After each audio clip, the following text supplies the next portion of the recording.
Artificial intelligence இதுதான் இண்டஸ்ட்ரியோட mega trend of the டெக்கேடா போயிட்டு இருக்குன்னு நம்ம எல்லாருக்குமே தெரியும். Global AI market 22.6 lakh crores 2024ல பை 2028 60 lakh crores ஆயிரும். 28% CAGRல வளர்ந்துட்டு இருக்கு.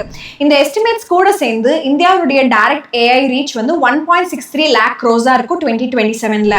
ரியாலிட்டியா என்ன பார்க்கணும்னா இந்தியா ஈக்குவலா ஸ்ட்ராங்கா இல்ல ஏஐ வேல்யூ செயின்ல எல்லா லேயர்லயும். சரிங்களா, நம்ம இன்னும் குளோபல் லீடர்ஷிப் மேனுஃபேக்சரிங் இல்லை ஃப்ரான்டியர் ஏஐ மாடல்ஸ் எதுவும் பண்ணல.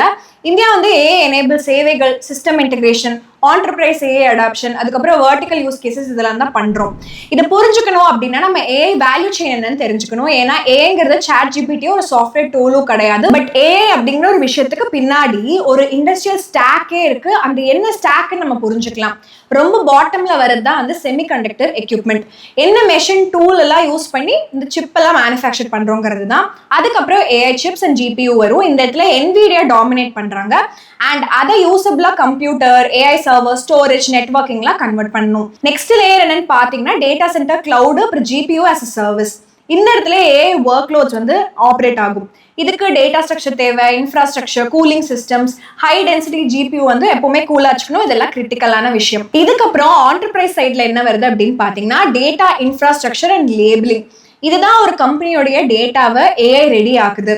அதுக்கப்புறம் ஏஐ மாடல்ஸ், சாஃப்ட்வேர் பிளாட்ஃபார்ம்ஸ், இது ஃபாலோ பண்ணி ஏஐ அப்ளிகேஷன்ஸ், ஆண்டர்பிரைஸ்க்கு தேவையான சாஃப்ட்வேர், அதுக்கப்புறம் சைபர் செக்யூரிட்டி, அப்புறம் ஏஐ கவர்னன்ஸ் பண்றது இதெல்லாம் வந்துட்டு இருக்கு. ஸோ இன்னைக்கோட காணொலியில நாங்க 10 layer AI value chain framework create பண்ணியிருக்கோம்.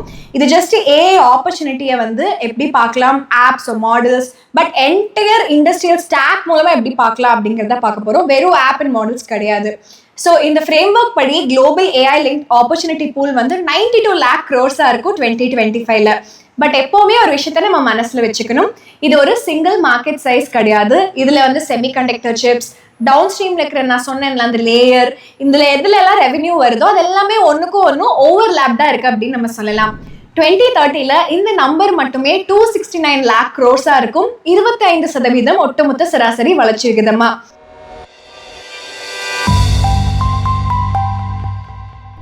ஃபர்ஸ்ட் லேயர் செமிகண்டக்டர் எக்யூப்மெண்ட், அதுக்கப்புறம் மெட்டீரியல்ஸ் இல்லைங்களா. சிம்பிளா சொல்ல போனோம்னா ப்ரீ சிப் லேயர். NVIDIA இல்லை ஏதாவது ஒரு சிப் கம்பெனிக்கு அவங்களுக்கு ஆக்சிலரேட்டர்ஸ் பில்ட் பண்ண முடியும். Entire ecosystem, machines, tool, எட்சிங், டெஸ்டிங், பேக்கேஜிங் இதெல்லாம் ஆல்ரெடி பின்னாடி இருந்துச்சுன்னா கரெக்டுங்களா. Semiconductor equipment and materials layer மட்டுமே 19.54 lakh crores இருக்கு. இதுல 21.2% டோட்டல் ஏஐ ஸ்டாக்ல இது இவ்வளோ பர்சன்டைல் கவர் பண்ணுது. 2030ல இந்த லேயர் 28.56 lakh crores ஆக வாய்ப்பு இருக்கு. 7.9% CAGRல. ஒரு எடுத்துக்காட்டா பாத்தீங்கன்னா ASML லித்தோகிராஃபி மெஷின்ஸ் தயாரிப்பு செஞ்சுட்டு இருக்காங்க. இந்த மெஷின்ஸ் யூஸ் பண்ணி நம்ம ரொம்ப சின்ன சர்க்கியூட்லாம் சிப் மேல பிரிண்ட் பண்ண முடியும். Applied materials and lab research chip making tools பண்ணிட்டு இருக்காங்க. அதே சமயத்துல KLA இன்ஸ்பெக்ஷன் பண்றது, சிப்ல இருக்கிற டிஃபெக்ட் டிடெக்ட் பண்றது, இந்த தயாரிப்பு ப்ராசஸ் எப்படி பெட்டரா பண்ணலாம் அதுல இருக்காங்க. அதாவது ASML ஒரு பிரீமியம் வேல்யூவேஷன்ல அந்த போட்டியாளர் ட்ரேட் ஆயிட்டு இருக்காங்க. ஏன்னா நியர் மோனோபோலியா இருக்காங்க EUV லித்தோகிராஃபில. சிமிலரா AI capex cycle expectations applied materials, Lam Research, KLA இந்த மாதிரி நிறுவனங்களுக்கு இருக்கு. இந்தியாவில் இந்த லேயர் மட்டுமே ரிலேட்டிவா ஸ்மாலா தான் இருக்கு. 32,000 crore 2025ல, பட் 54,000 crore 2030ல வளர வாய்ப்பு இருக்கு. இந்த இடத்துல தான் 76,000 கோடி செமிகண்டக்டர் ப்ரோக்ராம் நம்ம இந்தியாவில் பிளான் பண்ணிக்கோல அது வருது. டாடா எலக்ட்ரானிக்ஸ் தொலேரா ஃபேப் இந்த இடத்துல 91,000 கோடி இன்வெஸ்ட்மெண்ட் பண்ணிருக்காங்க. அது வந்துட்டு இருக்கு. அது கூட சேர்ந்து மைக்ரானோட சனாந்த் ATMP ப்ராஜெக்ட் இருக்கு $2.75 billion. பட் ரொம்ப முக்கியமா நம்ம என்ன பார்க்கணும் அப்படின்னா ஒரு deep supplier ecosystem build பண்றது ரொம்பவே ஈஸி கிடையாது. ஸோ லேயர் 1க்கு அதிகமா மோட் இருக்கு. பட் இந்தியாவுக்கு இது இன்னுமே ஏர்லி ஸ்டேஜ்ல இருக்கிற ஒரு கதையா தான் இருக்கு. ரெண்டாவது லேயர்ல ஏஐ சிப், HBM, ASICs, அப்புறம் அட்வான்ஸ் பேக்கேஜிங் வரும். சிம்பிளா சொல்ல போனோம்னா கம்ப்யூட்டிங் லேயர் ஆஃப் ஏஐ. ஓகேங்களா. ஸோ நம்ம ஏஐ மாடல் ட்ரெயின் பண்ணி GPU ரன் பண்ணணும், கஸ்டம் சிப் வேணும், ஹை ஸ்பீடா மெமரி வேணும், அட்வான்ஸா சிப் பேக்கேஜிங் இதெல்லாமே ரொம்பவே தேவை இல்லை கம்ப்யூட்டிங்க்கு. குளோபல் மார்க்கெட் சைஸ் இந்த லேயருக்கு 6.7 lakh crores இருக்கு 2025ல. இதுல 7.4% டோட்டல் 10 லேயர் ஏஐ ஸ்டாக்ல அது கவர் ஆயிருக்கு. growth ஃபாஸ்டரா இருக்கு. 2030ல 28 lakh crores ரீச் ஆகும். அரௌண்ட் 33% growth இருக்கு இந்த லேயர்ல. இந்தியாவில் மட்டுமே பார்த்தோம்னா கரண்டா இந்த லேயர் வந்து 15,000 கோடி வந்து இருக்கு வர்த்து. 5.5% டோட்டல் இந்தியன் ஏஐயோட ஸ்டாக்ல இது இருக்கு. சிம்பிளிஃபை பண்ணி என்ன அப்படிங்கறத நம்ம புரிஞ்சுக்கலாம். ஜிபிஓஸ் வந்து ஒரு சிப்பு. இதை யூஸ் பண்ணி நம்ம ஹெவி கம்ப்யூட்டேஷன்ஸ் நம்மளோட ஏஐ மாடல்ல ட்ரெயின் பண்ணி ரன் பண்றதுக்கு பயன்படுத்திக்கலாம். NVIDIA AMD வந்து ரொம்ப கீ போட்டியாளர்களா இருக்காங்க இந்த ஸ்பேஸ்ல. ASIC வந்து custom built chip specific AI work லோட்ஸ்க்காக நம்ம டிசைன் பண்றது. பிராட்காம் அப்புறம் கூகுள் TPU வந்து கரெக்டான எடுத்துக்காட்டு இதுக்கு. இப்போ நம்ம இந்த டேபிளை பார்க்கலாம். இது யாரெல்லாம் கீ போட்டியாளர்கள் இந்த பர்டிகுலர் ஸ்பேஸ்ல அண்ட் அவங்களோட கோர் ஆப்ரேஷன்ஸ் என்ன அப்படிங்கிறத காட்டுது. ஒரு நல்ல எடுத்துக்காட்டு இங்க என்ன அப்படின்னு பார்த்தீங்கன்னா NVIDIA. இவங்கள தான் வந்து மார்க்கெட் வந்து டோல் பூத் ஆஃப் ஏஐ அப்படின்னு சொல்லிட்டு இப்போ கன்சிடர் பண்றோம். இவங்களோட GPU IP மூலமா சாஃப்ட்வேர் ஈகோசிஸ்டம், நெட்வொர்க்கிங் தேவையான solutions, end to end AI compute platform, NVIDIA ஒரு சூப்பர் ஈகோசிஸ்டம் இந்த இடத்துல கிரியேட் பண்ணியிருக்காங்க. ஹார்ட்வேர் கம்பெனியா இருந்தாலும் அவங்க வந்து மார்ஜின், பிஸ்னஸ், எக்கானாமிக்ஸ் எல்லாமே வந்து ஒரு சாஃப்ட்வேர் கம்பெனிக்கு போல வந்து என்ஜாய் பண்ணிட்டு இருக்காங்க இப்போதைக்கு. FY26ல NVIDIAவுடைய ரெவென்யூ 18.5 lakh crores. இதோட கிராஸ் மார்ஜின் மட்டும் பார்த்தீங்க அப்படின்னா 71% இருந்திருக்கு. NVIDIA வந்து ப்ராடா வந்து 32x PE ட்ரேட் ஆயிட்டு இருக்கு. அண்ட் அதனுடைய லாப வளர்ச்சி பார்த்தோம்னா வேல்யூவேஷன் வந்து ரொம்பவே ஸ்ட்ராங்கா இருக்குன்னு சொல்லலாம். பிராட்காமும் ஒரு மேஜர் பெனிஃபிஷரியா இருக்காங்க AI பூம்ல.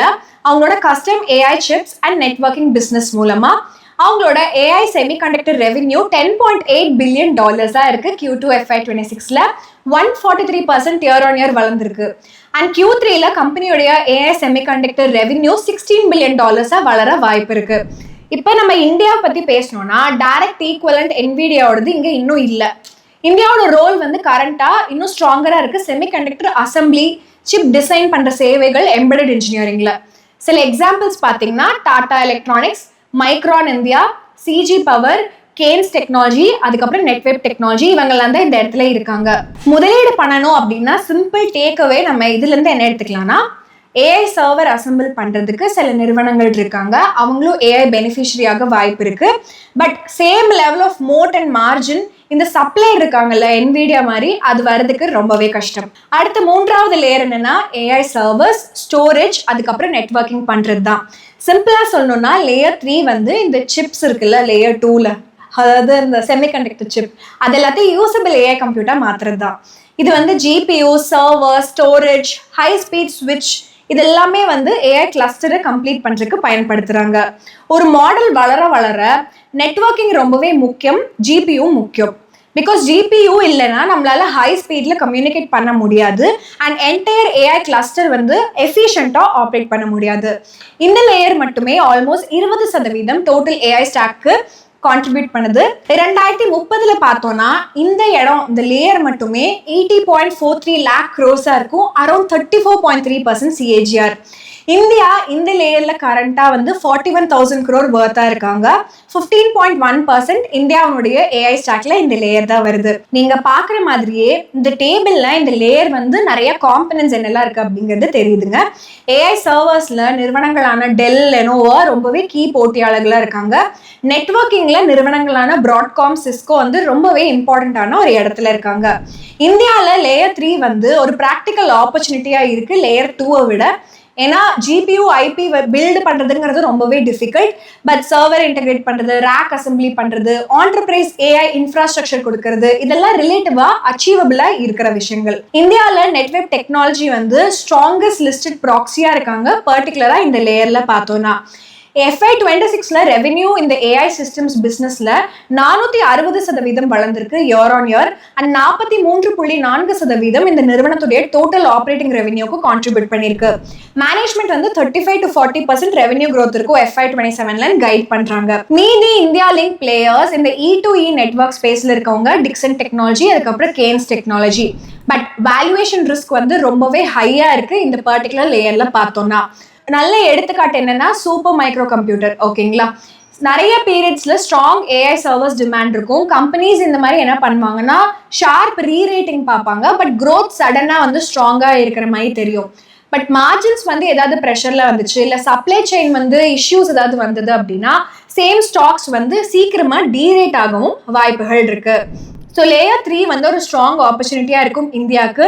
But both execution and வேல்யூவேஷனும் ஈக்குவலாக இம்பார்ட்டண்ட்டாக நம்ம பார்க்கணும். 4வது லேயர் என்ன அப்படின்னு பார்த்தீங்கன்னா ஏஐ டேட்டா சென்டர்ஸ், கிளவுட், அதுக்கப்புறம் ஜிபியூ ஆஸ் அ சர்வீஸ். இது ஜிபியூ ஏஏஎஸ் அப்படிங்கிறாங்க, சாஸ் மாதிரி. ஓகேயா, சிம்பிளாக சொல்லணும்னா இந்த லேயரில் தான் ஏஐயோட ஒர்க் லோட் ஆக்சுவலாக ரன் ஆகும். சிப்பு, சர்வர் எல்லாம் ரெடி ஆனதுக்கு அப்புறம் இது யூஸ்ஃபுல்லாக ஏஐ கம்ப்யூட்டர் இந்த hyper scale data centre, cloud platform, GPU cloud store பண்ணுறது, ஃபைபர் கனெக்டிவிட்டி, பவர் சிஸ்டம், இது மூலமாக தானே ரன் ஆகுது. ஒரு ஏஐ டேட்டா சென்டருங்கிறது ட்ரெடிஷ்னல் டேட்டா சென்டரை விட ரொம்பவே வித்தியாசமாக இருக்கும். ஏன்னா ஹையர் ரேக் டென்சிட்டி தேவை, அதிகமாக பவர் கெப்பாசிட்டி தேவை, அட்வான்ஸ்டாக கூலிங் சிஸ்டம்ஸ் வேணும், அண்ட் ஸ்பெஷலைஸ் ஜிபியூ கிளஸ்டர்ஸ் தேவை. குளோபலா இந்த லேயர்ல 15.4% டோட்டல் 10 லேயர் ஏஐ ஸ்டாக்ல இது கான்ட்ரிபியூட் பண்ணுது. இந்தியாவில் இந்த லேயர் தான் ரொம்ப இம்பார்ட்டன்ட் ஆகிட்டே இருக்கு. 2025ல மார்க்கெட் 66,000 crore இருந்தது. 24.6% இந்தியாவுடைய AI stock largest and most significant share இதில் தான் இருக்கு. 2030ல இது 1.69 lakh crores வளர வாய்ப்பு இருக்கு அப்படிங்கிறத பார்க்கலாம். நீங்க இந்த டேபிள்ல பாக்குற மாதிரி குளோபல் சைட்ல AWS, Microsoft, Google cloud, Oracle கிளவுட்லாம் வந்து ஹைப்பர் ஸ்கேலர்ஸாக இருக்காங்க. ஜிபியூ கிளவுட் செக்மெண்ட்ல கோர்வீவ் அண்ட் நெபியஸ் வந்து ரொம்ப கீ போட்டியாளர்களாக இருக்காங்க. இந்தியாவில் யாரெல்லாம் கீ போட்டியாளர்களாக இந்த லேயர்ல இருக்காங்கன்னு பார்த்தீங்கன்னா ரிலையன்ஸ் ஆர் ஜியோ, நெக்ஸ்ட்ரா பை ஏர்டெல், அதுக்கப்புறம் ஆனந்த் ராஜ். இந்தியாவுடைய டேட்டா சென்டர் கெப்பாசிட்டி வந்து 1263 மெகாவாட்டா இருக்கு ஏப்ரல் 2025 படி. அண்ட் அது 4500 மெகாவாட்டை 2030ல கிராஸ் பண்ணிடும். $20 to $25 billion இன்வெஸ்ட்மெண்ட் பேக்கிங்கோட. இன்ஃப்ராஸ்ட்ரக்சர் சைடில் ஆனந்த் ராஜ் ஒரு கீ டேட்டா சென்டர் எக்ஸ்பான்ஷன் பிளேயராக இருக்காங்க. மேனேஜ்மெண்ட் வந்து 1200 crore ரெவென்யூ FY27லையும் 9000 crore FY32லையும் பார்த்துட்டு இருக்காங்க. 1200 crore ஆல்மோஸ்ட் வந்து கம்பெனியோடைய FY26 ரெவென்யூல ஹாஃப் தான். மைக்ரோசாஃப்ட் ஒரு நல்லாவே எடுத்துக்காட்டு எப்படி ரியல் டிமாண்ட் ஏஐ கிளவுடுக்கு ஆயிருக்குங்கிறது தான். Q3 FY26ல ஏஐ பிஸ்னஸ் $3.5 billion ஆனுவலாக வந்து அதிகமாச்சு. Revenue run rate 123% year on year. இந்தியாவில் ஆனந்த் ராஜ் ரொம்பவே இன்ட்ரெஸ்டிங்காக இருக்காங்க. வேல்யூவேஷனோட பெர்ஸ்பெக்டிவ்ல 34x PE ட்ரேட் ஆகிட்டு இருக்காங்க. 54% 3-year ப்ராஃபிட் CAGR-ம், பிஜி ரேஷியோ ரஃபா 0.6x இருக்கு. ஸோ கீ ரிஸ்க் வந்து ஸ்ட்ரெயிட் ஃபார்வர்ட். டேட்டா சென்டர் அப்புறம் ஜிபியூ கிளவுட் வந்து ரொம்பவே கேபிட்டல் தேவையான வணிகம். ஓகேங்களா, ஸோ நம்ம வெறும் ரெவென்யூ க்ரோத், இன்வெஸ்டர்ஸ் இது எல்லாத்தையும் பார்க்கறதுக்கு பதிலாக க்ளோஸா யூட்டிலைசேஷன் எவ்வளோ இருக்கு, எபிட்டா எவ்வளோ இருக்கு, கேஷ் ஃப்ளோ எவ்வளோ இருக்கு, டிப்ரிசியேஷன் பர் ஜிபியூ எவ்வளோ இருக்குன்னு பார்க்கணும். 5வது லேயர் என்ன அப்படின்னு பார்த்தீங்கன்னா கொஞ்சம் கிளாமர் கம்மியாக இருக்கிற லேயர், எக்ஸ்ட்ரீம் இம்பார்ட்டன்டான பவர் இன்ஃப்ராஸ்ட்ரக்சர். சிம்பிளா சொல்லணும்னா ஏஐ டேட்டா சென்டர் வந்து இண்டஸ்ட்ரியல் ஸ்கேல் பவர் கன்சியூமரா இருக்காங்க. ஜிபிஓ, சர்வர் இதெல்லாம் எஃபிஷியண்டா ஆப்ரேட் ஆகணும்னா நமக்கு எலக்ட்ரிசிட்டி தேவை. எலக்ட்ரிசிட்டி ரிலையபிளா இருக்கணும், பேக்கப் பவர் வேணும், அண்ட் ரோபஸ்டா ஒரு கிரிட் இன்ஃப்ராஸ்ட்ரக்சர் வேணும். ரொம்ப அதிகமா பவர்லாம் கொடுக்கக்கூடாதுங்கிறதுக்காக இதுல power generation, transmission, substation, transformer, renewable energy, gas turbine, nuclear power இது எல்லாமே வரும். 2025ல global data centre power infrastructure market வந்து 3.37 lakh crores இருந்தது. 3.7% டோட்டல் ஏஐ வேல்யூ செயின் ஸ்டாக்ல இது வந்து கான்ட்ரிபியூட் பண்ணுச்சு. இந்தியாவில் இந்த லேயர் கரண்டா 13,000 crores இருக்கு. 4.9% வந்து இந்தியாவுடைய ஏஐ ஸ்டாக்ல இது கான்ட்ரிபியூட் பண்ணுது. ஒரு இம்பார்ட்டன்ட் டேட்டா பாயிண்ட் என்னன்னா ஐஏ படி குளோபல் டேட்டா சென்டரோட எலக்ட்ரிசிட்டி கன்சம்ஷன் வந்து 415 TWh இருந்தது. 2024லேயே 1.5% குளோபல் எலக்ட்ரிசிட்டி யூஸா இருந்தது. ஆனால் 2030ல இது வந்து 945 TWh ஆகும், டபுள் ஆகுங்கிறாங்க. பவர் டிமாண்ட் இந்த டேட்டா சென்டருக்கு இந்தியா வந்து ரொம்பவே ஷார்ப் ரைஸ் நம்ம பார்க்கலாம். எஸ்டிமேட்ஸ் படி இது வந்து 50 to 57 TWh 2030ல ரீச் ஆக வாய்ப்பு இருக்கு. ஃபார் எக்ஸாம்பிள் இந்தியாவில் ஏபிபி வந்து ரிலையபிளா பவர் சொல்யூஷன்ஸ் டேட்டா சென்டருக்கு கொடுக்குறாங்க. டிரான்ஸ்ஃபார்மர், ஸ்விட்ச் கியர், சர்க்யூட் பிரேக்கர்ஸ் இது எல்லாமே கொடுக்குறாங்க. சிமிலரா சீமென்ஸ் அப்படின்னு ஒரு போட்டியாளர் இருக்காங்க. அவங்களோட டேட்டா சென்டர்ல பவர் ஈகோசிஸ்டம், அவங்களுடைய smart infrastructure, electrification and automation solutions இதெல்லாம் கொடுத்துட்டு இருக்காங்க. 6வதா பார்க்க போற லேயர் வந்து cooling and thermal management. AI servers வந்து பயங்கரமா ஹீட் ஜென்ரேட் பண்ணும். ட்ரெடிஷ்னலா டேட்டா சென்டரோட கூலிங் வந்து சஃபிஷியண்டா இருக்காது. ஏன்னா ஜிபியூ ரேக்கோட வந்து டென்சிட்டி ஹையா இருக்கும். அதனால ஏஐ டேட்டா சென்டருக்கு வந்து லிக்விட் கூலிங் இந்த மாதிரி டெக்னாலஜி தேவை. ஸோ லிக்விட் யூஸ் பண்ணும், ஏர் அதை வந்து யூஸ் பண்ணுறதுக்கு பதிலாக, சரிங்களா. அப்புறம் டைரக்ட் டு சிப் கூலிங், அப்புறம் இமோஷன் கூலிங் இதுவும் பயன்படுத்துவாங்க. குளோபலாக இந்த லேயர் வந்து வெறும் 2% தான் டோட்டல் ஏஐ ஸ்டாக்கு கான்ட்ரிபியூட் பண்ணுது. பட் 2030 16.5% சிஏஜிஆர் growth இருக்க வாய்ப்பு இருக்கு. இந்தியாவில் இந்த பர்டிகுலர் வாய்ப்பே ரொம்ப பெருசாக இருக்கு. மார்க்கெட் வந்து 23,000 crore 71,000 crores 2030 வளர வாய்ப்பு இருக்கு. 25.6% சிஏஜிஆர்ல. குளோபல் பிளேயர்ஸ் பார்த்தீங்கன்னா ஸ்னைடர் எலக்ட்ரிக், கூல் ஐடி, அதுக்கப்புறம் ஆசிடெக் இவங்கெல்லாம் இருக்காங்க. லிக்விட் கூலிங் ஸ்பேஸ்ல நல்லாவே பேர் போனவங்க. இந்தியாவில் கூலிங் வந்து ரொம்பவே கிரிட்டிக்கல். ஏன்னா இந்தியா வந்து hot climate and rapid expansion data சென்டரில் நடந்துட்டு இருக்குல்ல. ஸோ ப்ளூ ஸ்டார், வோல்டாஸ் இவங்கெல்லாம் இந்தியாவில் இந்த தீம்க்கு லிங்கான போட்டியாளர்களாக இருக்காங்க. பட் வேல்யூவேஷன் படி இம்பார்ட்டண்ட்டாக பார்த்தோம்னா குளோபலாக கம்பெனிஸான வர்டிவ் வந்து ஆல்ரெடி 83x PE ட்ரேட் ஆகிட்டு இருக்காங்க. சிமிலராக ப்ளூ ஸ்டார் அண்ட் வோல்டாஸ் பார்த்தோம்னா முதலீட்டாளரான நம்ம வந்து யாரெல்லாம் கன்சியூமர் ஏர் கண்டிஷனிங் பிஸ்னஸில் இருக்காங்க, யாரெல்லாம் டேட்டா சென்டரோட கூலிங் ஆப்பர்ச்சுனிட்டி எடுத்துக்கிறாங்கன்னு புரிஞ்சுட்டு அதுக்கப்புறம் முதலீடு செய்யணும். ஒரு எடுத்துக்காட்டாக பார்த்தீங்கன்னா ப்ளூ ஸ்டாரோட மேனேஜ்மெண்ட் டேட்டா படி டேட்டா சென்டர் MEP, அதாவது மெக்கானிக்கல், எலக்ட்ரிக்கல் அண்ட் பிளம்பிங், இந்த மார்க்கெட் வந்து 3,500 crore வர்த். அண்ட் இதில் ப்ளூ ஸ்டாரோட பிஸ்னஸ் ஆல்ரெடி 1,000 crores இருக்குங்கிறாங்க. மேனேஜ்மெண்ட் இது 3,000 crores நெக்ஸ்ட் 3 yearsல வளரும். ஒரு நல்ல வளர்ச்சிக்கு ஒரு பொட்டென்ஷியல் இருக்கு அப்படிங்கிறத சொல்றாங்க. பட் ஒரு கேட்ச் என்ன அப்படின்னு பார்த்தீங்கன்னா ப்ளூ ஸ்டாரோட ஓன் கூலிங் எக்யூப்மெண்ட் வந்து கரண்டாக வந்து நெக்லிஜிபிள் பார்ட்டாக தான் இருக்குது இந்த டேட்டா சென்டரோட MEV பிஸ்னஸில். நிறைய கூலிங் எக்யூப்மெண்ட்ஸ் எல்லாமே இன்னும் வந்து செப்பரேட் டேட்டா சென்டர் ஆப்ரேட்டர்ஸ் கிட்ட இருந்து பர்ச்சேஸ் பண்றாங்க. ப்ளூ ஸ்டார் வந்து கரண்டா அவங்களோட complete cooling product portfolio build தான் பண்ணிட்டு இருக்காங்க.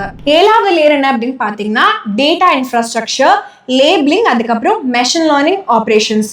நம்ம ஏஐ அப்படிங்கிற ஒரு வேர்ல்டுக்குள்ள வந்துட்டோம்னா ஒரு சிம்பிள் ரூல் இருக்கு. Garbage data in, garbage AI out அப்படிங்கிறது தான் இந்த ரூல். எவ்வளோ பவர்ஃபுல்லாக ஒரு ஏஐ மாடல் இருந்தாலும் சரி, கம்பெனியோடைய டேட்டா வந்து மெஸ்ஸியா ஸ்கேட்டர்டா இருந்ததுன்னா ஏஐ ஏஜென்ட்னால யூஸ்ஃபுல்லான அவுட்புட்ஸ் வந்து நமக்கு கொடுக்க முடியாது.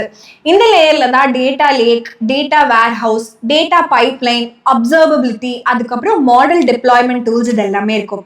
சிம்பிளா சொல்லணும்னா இந்த லேயர் வந்து ஆண்டர்பிரைஸ் டேட்டாவை ஏஐ ரெடியா ஆக்குறதுக்கு ஒரு லேயர் தான். குளோபல் மார்க்கெட் சைஸ் இந்த லேயருக்கு 6.41 lakh crores இருக்கு. 2025 7% டோட்டல் ஏஐ ஸ்டாக்ல வருது. இந்தியாவில் இந்த லேயர் வந்து 36,000 crores இருக்கு. 2025 13.2% இந்தியாவுடைய ஏஐ ஸ்டாக்ல இது வருது. குளோபல் போட்டியாளர்களில் Snowflake, Microsoft Fabric, Google BigQuery, AWS, Redshift இவங்கெல்லாம் டேட்டா பிளாட்ஃபார்ம் ஸ்பேஸ்ல இருக்காங்க. டேட்டா லேபிளிங்ல ஸ்கேல் ஏஐ அண்ட் ஆப்பன் வந்து லீடிங் போட்டியாளர்களாக இருக்காங்க. 8வது லேயர் பார்த்தீங்கன்னா AI model and software platform. பேசிக்கா ஏஐனுடைய இன்டெலிஜென்ஸ் கொடுக்குற இந்த லேயர். இந்த லேயர்ல தான் foundation models, large language models, LLM நம்ம எல்லாருக்கும் தெரியும்ல, அது multi modal models, AI agent platforms, அப்புறம் டூல்ஸ் எல்லாத்தையும் ஃபைன் டியூன் பண்றது, இது எல்லாமே இந்த இடத்துல தான் வரும். சிம்பிளா சொல்லணும்னா சிப்ஸ் வந்து ஏஐயோட என்ஜின், மாடல்ஸ் தான் வந்து அந்த என்ஜினை பவர் பண்ண போற பிரெயின். இன்னைக்கு இந்த லேயர் வந்து 1.9% தான் இருக்கு குளோபல் ஏஐ ஸ்டாக்ல. பட் ரேப்பிடா க்ரோ ஆகுது. 2030 9 lakh crores ரீச் ஆகிறதுக்கு, அதையும் எக்ஸீட் ஆகிறதுக்கு வாய்ப்பு இருக்கு. இந்தியாவில் இந்த லேயர் 16,000 crores இருக்கு. 5.8% இந்தியாவுடைய ஏஐ ஸ்டாக்ல வருது. இந்த லேயருக்கு இன்ட்ரெஸ்டிங்கான குளோபல் பிளேயர்ஸ் இருக்காங்க. ஃப்ரான்டியர் ஏஐ மாடல்ஸ் ஆன open AI, ஆந்த்ராபிக், Google deep mind இவங்கெல்லாம் வந்து லீடர்ஸாக இருக்காங்க. ஓப்பன் சோர்ஸ் சைடில் ஈகோசிஸ்டம்ஸான மெட்டாவோட லாமா, டீப் சீக் இவங்கெல்லாம் ப்ராமினன்ட் போட்டியாளர்களாக இருக்காங்கன்னு சொல்லலாம். அண்ட் இந்தியாவுடைய ஏஐ மிஷன் சப்போர்ட் பண்ணுறதுக்கு, அதுக்கப்புறம் இந்த மாதிரி மாடல்ஸ் அண்ட் ஏஐ கம்ப்யூட் வந்து ஆக்சஸ் எல்லாத்தையும் எக்ஸ்பேண்ட் பண்ணுறதுக்காக மிஷன் வந்து ஒரு 10,400 crores அண்ட் GPU வந்து ஆன்போர்ட் பண்ணியிருக்காங்க. இது வந்து ஒரு ஷேர்ட் கம்ப்யூட் இன்ஃப்ராஸ்ட்ரக்சராக இந்த நிறுவனம் பண்ணிட்டு இருக்காங்க, அதாவது இந்தியா பண்ணிட்டு இருக்காங்க. சில நோட்டபிள் இந்தியாவுடைய எடுத்துக்காட்டு பார்த்தீங்கன்னா சர்வம், கிருத்ரிம், அதுக்கப்புறம் நிறைய லாங்குவேஜ் ஏஐ ஸ்டார்ட் அப்ஸும் வந்து எல்லாத்தையும் பண்ணிட்டு இருக்காங்க. பட் ரொம்ப முக்கியமா நம்ம என்ன விஷயத்த பார்க்கணும்னா ஒரு ஏஐ மாடல் வந்து ஸ்ட்ராட்டஜிக்கா இம்பார்ட்டன்ட், எஸ்பெஷலா இந்தியன் லாங்குவேஜஸ்ல. டெக்னாலஜிக்கல் சாவனிட்டி வேணும், பப்ளிக் டிஜிட்டல் இன்ஃப்ராஸ்ட்ரக்சர் வேணும். பட் டைரக்ட் மானிட்டைசேஷன் இன்னுமே சேலஞ்சிங்காக தான் இருக்கு. ஏன்னா இதை ட்ரெயின் பண்ற காஸ்ட் ரொம்பவே அதிகம், இன்ஃபரன்ஸ் ரொம்பவே எக்ஸ்பென்சிவ், லார்ஜ் ஸ்கேல டிஸ்ட்ரிபியூஷன் பண்ணுறது ரொம்பவே எசென்ஷியல். எடுத்துக்காட்டுக்கு பார்த்தோம்னா இந்த டைரக்ஷன்ல தான் இருக்காங்க. ஆம்பிஷியஸ் மாடல் டெவலப்மெண்ட் பர்சியூ பண்ணதுக்கு அப்புறம் கம்பெனி வந்து அவங்களோட கிளவுட் சேவைகள்ல ஃபோக்கஸ் பண்ண ஆரம்பிச்சிட்டாங்க மாடல் பர்சியூ பண்றதுக்கு பதிலா. 9வது லேயர் என்னன்னு பாத்தீங்கன்னா ஏஐ அப்ளிகேஷன்ஸ் அண்ட் ஆண்டர்பிரைஸ்க்கு தேவையான சாஃப்ட்வேர்கள். இந்த இடத்துல தான் ஏஐ வந்து ஒரு யூசரோட என்ஃப்ளோக்கு ஆக்சுவலா ரீச் ஆகுது. இந்த லேயர்ல ஏஐ கோ பைலட் இருக்கலாம், கோடிங்க்கு இருக்கிற அசிஸ்டன்ஸ் இருக்கலாம், கஸ்டமர் சேவை பண்ற ஏஐ, சிஆர்எம் பண்ற AI, health care AI, finance AI, manufacturing AI use case, இது எல்லாமே இந்த லேயர்ல தான் வருது. கீ பாயிண்ட் என்னன்னா பெஸ்ட் ஏஐ அப்ளிகேஷன் வெறும் சாட்பாட் கிடையாது. பெஸ்ட் ஏஐ அப்ளிகேஷன் என்னன்னா எது சீம்லெஸ்ஸா ஒரு எக்ஸிஸ்டிங் ஒர்க் ஃப்ளோக்குள்ள செட் ஆகுதோ. ஸோ ஆல்ரெடி ஒரு பட்ஜெட் இருக்கு, ஒரு ஆக்டிவ் யூசர் பேஸ் இருக்கு, அண்ட் மெஷரபிள் ரிட்டர்ன் ஆன் இன்வெஸ்ட்மெண்ட்டும் இருக்கு. அந்த இடத்துல தான் சூட் ஆகும். 2025 இந்த லேயர் மட்டுமே 18.2% குளோபல் ஏஐ ஸ்டாக்ல இருந்தது. இந்தியாவில் கரண்டா இது 12,000 crores இருக்கு. 4.5% இந்தியாவுடைய ஏஐ ஸ்டாக் இது கான்ட்ரிபியூட் பண்ணுது. குளோபல் போட்டியாளர்கள்ல யாரெல்லாம் இருக்காங்கன்னு பாத்தீங்கன்னா Microsoft, Salesforce, ServiceNow and Oracle. And இதுல சில பேர்கள் ஏஐ ஆண்டர்பிரைஸ் சாஃப்ட்வேர் ஸ்பேஸ்ல இருக்காங்க. ஏஐ கோடிங் டூல்ல கிட்ஹப் அண்ட் கர்சர் லீடிங் போட்டியாளர்களா இருக்காங்க. வெர்டிக்கல் ஏஐல பலாண்டர் அந்த மாதிரி நிறுவனங்கள் ஸ்டாண்ட் அவுட் பண்றாங்க. இந்தியாவில் ஆப்பர்ச்சுனிட்டி ஸ்ட்ராங்கா இருக்கு. But many best AI application companies வந்து இன்னுமே பிரைவேட்லி ஹெல்டா தான் இருக்கு. ஃப்ரெஷ்வொர்க்ஸ் ஒரு நல்ல எடுத்துக்காட்டுங்க. India origin listed SaaS company ஒரு க்ரோயிங் ஏஐ பிசினஸ் பண்ணிருக்காங்க. FY25ல 8,000 crore ரெவென்யூ அவங்க சொல்லியிருக்காங்க. ஃப்ரெடி ஏஐ பிளாட்ஃபார்ம்னு ஒன்று இருக்கு. Already 240 crore annual recurring revenue வந்து அது ரீச் பண்ணிச்சு. அண்ட் மேனேஜ்மெண்ட் வந்து ஃப்ரெடி ஏஐயோட ஏஆர்ஆர் வந்து 4-fold வளரும் 2028ன்னு சொல்றாங்க. நான் ஐடி லிஸ்டட் எக்ஸாம்பிள் வந்து Mahindra and Mahindra AI let automotive initiatives பண்ணிருக்காங்க. 4,100 crores வந்து FY27ல ரெவென்யூ இம்பாக்ட் இருக்கும் அப்படின்னு எதிர்பார்க்கிறாங்க. ஸோ கம்பெனியுடைய ஓவரால் ரெவென்யூ கூட நம்ம கம்பேர் பண்ணும்போது இது வெறும் 2% தான் இருக்கு. பட் இந்த இடத்துல ஒரு வாய்ப்பு இருக்கு, ரொம்ப நேசன் ஸ்டேஜஸ்ல இருக்கு அப்படிங்கிறத நமக்கு காட்டுது. அதே சமயத்துல சேல்ஸ்ஃபோர்ஸ் வந்து 20 to 24x PE ட்ரேட் ஆயிட்டு இருக்கு. பலாண்டர் வந்து 144x PE ட்ரேட் ஆயிட்டு இருக்கு. எவ்வளோ ப்ரீமியம் மார்க்கெட் வந்து இந்த மாதிரி ஏஐ சாஃப்ட்வேர் நிறுவனங்களுக்கு வந்து ஸ்ட்ராங் பிளாட்ஃபார்ம் லாக்கிங்க்கு கொடுக்குறாங்கிறது நமக்கு இதுல தெரிய வருது. நம்ம இப்ப 10ஆவதா பார்க்க போற ஃபைனல் லேயர் என்னன்னா cyber security and AI governance பண்றது. ஏஐ வந்து பவர்ஃபுல் ஆக ஆக நிறைய அட்டாக்ஸ் வந்து ஆயிட்டு இருக்கு. நம்ம எல்லாருமே நியூஸ்ல பாக்குறது தான். கம்பெனிஸ் வந்து சர்வர் அண்ட் பாஸ்வேர்ட்ஸ் ப்ரொடெக்ட் பண்ணணுங்கிறது கிடையாது. அவங்களோட டேட்டா, ஏ மாடல், ஏபிஐ, ட்ரைனிங் பைப்லைன், இந்த மாதிரி நிறைய விஷயத்த ப்ரொடெக்ட் பண்ணணுங்கிறது ஆயிடுச்சு. ஏஐ கவர்னன்ஸ்னா ஏஐ வந்து ப்ராப்பரா ரெஸ்பான்சிபிளா டெவலப் பண்றாங்கிறதா அர்த்தம். மாடல் மானிட்டர் பண்றது, பயஸ் ஏதாவது இருக்கா டெஸ்ட் பண்றது, டீப் ஃபேக் இருந்துச்சுன்னா ப்ரொடெக்ட் பண்றது, ஏஐ இன்சிடென்ட்டோட ரெஸ்பான்ஸ் கொடுக்கறது. குளோபல் மார்க்கெட் இந்த இடத்துல 3.11 lakh crores இருக்கு 2025ல. 3.4% டோட்டல் 10 லேயர் ஏஐ ஸ்டாக்ல இருக்கு. இந்தியாவில் இந்த லேயர் 5.8% கண்ட்ரியோடைய ஏஐ ஸ்டாக்ல இருக்கு. குளோபல் சைபர் செக்யூரிட்டி சைட்ல பார்த்தோம்னா நிறுவனங்களான பாலோ ஆல்டோ நெட்வொர்க்ஸ், கிரவுட் ஸ்ட்ரைக் இவங்கெல்லாம் கீ போட்டியாளர்களா இருக்காங்க. ஐடென்டிட்டி செக்யூரிட்டி பிளாட்ஃபார்ம்ஸான ஓக்டா, மைக்ரோசாஃப்ட் என்ட்ரா பிளே இவங்களும் இம்பார்ட்டண்டான ஒரு ரோல் வந்து இதில் பிளே பண்ணுறாங்க. AI governance platform like IBM, watsonx.governance இவங்கெல்லாம் ஆர்கனைசேஷன்ஸ் மானிட்டர் பண்ணி மேனேஜ் பண்ணி ஏஐ சிஸ்டமை ரெஸ்பான்சிபிளாக பயன்படுத்துகிறோமான்னு கவர்ன் பண்ணுறாங்க. கீ பாயிண்ட் ரொம்பவே சிம்பிள். ஏஐ ப்ரொடக்டிவிட்டியை அதிகம் பண்ணும், மல்டிபிள் ரிஸ்க்கும் வந்து ஜாஸ்தியாகும். செக்யூரிட்டி அண்ட் கவர்னன்ஸ் அப்படிங்கிறது ரொம்ப மேண்டேட்ரி. நம்ம சீரியஸாக ஏஐ வந்து அடாப்ட் பண்ண ஆரம்பிச்சிட்டோம்னா. ஸோ ஃபைனலாக கேள்வி என்னன்னா, ஏஐ வந்து ஒரு கேட்டலிஸ்டா இல்லை இந்தியன் நிறுவனங்களுக்கு ஒரு த்ரெட்டா அப்படிங்கிறது தான். இந்தியாவுடைய ஐடி சேவைகளுக்கு ஏஐ வந்து ஒரு கேட்டலிஸ்ட் ஆகும் எப்பனா கம்பெனிஸ் வந்து ஓல்டு பிஸ்னஸ் மாடல்லேருந்து வேற ஒரு பிஸ்னஸ் மாடலுக்கு வந்தாதான். பழைய பிஸ்னஸ் மாடல் ரொம்பவே சிம்பிள். நிறைய ஆட்கள் இருப்பாங்க, நிறைய பில்லபிள் ஹவர்ஸ் இருக்கும், நிறைய ரெவென்யூ வந்து ஜென்ரேட் பண்ணிட்டு இருக்காங்க. ஏஐ வந்து இந்த மாடலையே மாத்திடுச்சு. அதாவது நிறைய ஆட்டோமேஷன் பண்ணணும், பில்லபிள் ஹவர்ஸ் கம்மி பண்ணணும், அவுட்கம் பேஸ்டு பிரைசிங்கா இருக்கணும், and higher revenue per employee generate பண்ணணும் அப்படிங்கிறது தான். இந்தியாவுடைய இன்ஃப்ராஸ்ட்ரக்சர் அண்ட் செமிகண்டக்டர் ஈகோ சிஸ்டம்ல ஏஐ வந்து கிளியரா கேட்டலிஸ்டா இருக்கு. Data centre, GPU cloud, AI servers and OSAT வந்து நல்ல ஆப்பர்ச்சுனிட்டி காட்டுது. பட் வேல்யூவேஷன் வந்து ரொம்ப குரூஷியலாக இருக்கணும். ஏன்னா highly capital intensive business and heavy capex வந்து ஆட்டோமேட்டிக்காக ஷேர் ஹோல்டர் ரிட்டர்னாக ட்ரான்ஸ்ஃபார்ம் ஆகிறதுக்கு ரொம்பவே கஷ்டம்தான். ஃபவுண்டேஷனல் மாடல் நிறுவனங்கள் ஸ்ட்ராட்டஜி வந்து ரொம்பவே முக்கியம். பட் ப்ராஃபிட்டபிலிட்டி அன்சர்டனாக இருக்குன்னு சொல்லலாம். இந்தியா வந்து அவங்களோட ஓன் மாடல்ஸ் வந்து டெக்னாலஜிக்கல் சாவர்னிட்டிக்காக பில்ட் பண்ணுறாங்க இந்தியன் லாங்குவேஜஸில் அண்ட் பப்ளிக் டிஜிட்டல் இன்ஃப்ராஸ்ட்ரக்சரில். பட் முதலீட்டாளரான நம்ம வந்து ஒவ்வொரு மாடலும் வந்து நெக்ஸ்ட் ஓப்பனே ஆகுமா அப்படிங்கிறது வந்து ரொம்பவே டவுட்டு தான். அதை பார்த்து தான் முதலீடு செய்யணும். போக போக ரெவென்யூ க்ரோத் வந்து வெறும் இன்க்ரீசிங் ஹெட் கவுண்ட்ல வரப்போறது கிடையவே கிடையாது.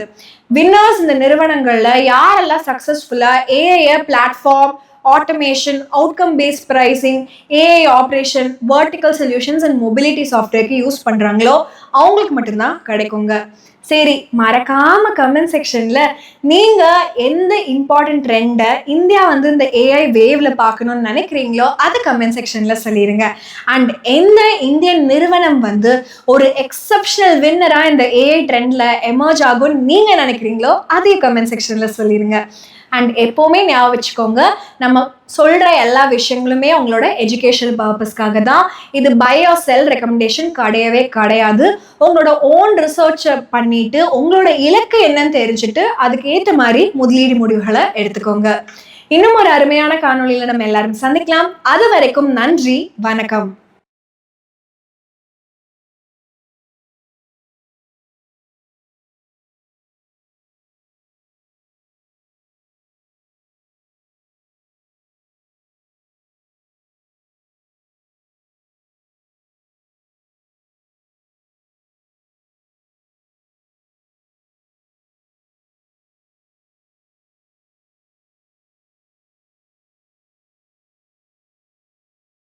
Investment in securities market are subject to market risks. Read all the related documents carefully before investing. Please read the risk disclosure documents carefully before investing in equity shares, derivatives, mutual fund, and or other instruments traded on the stock exchanges.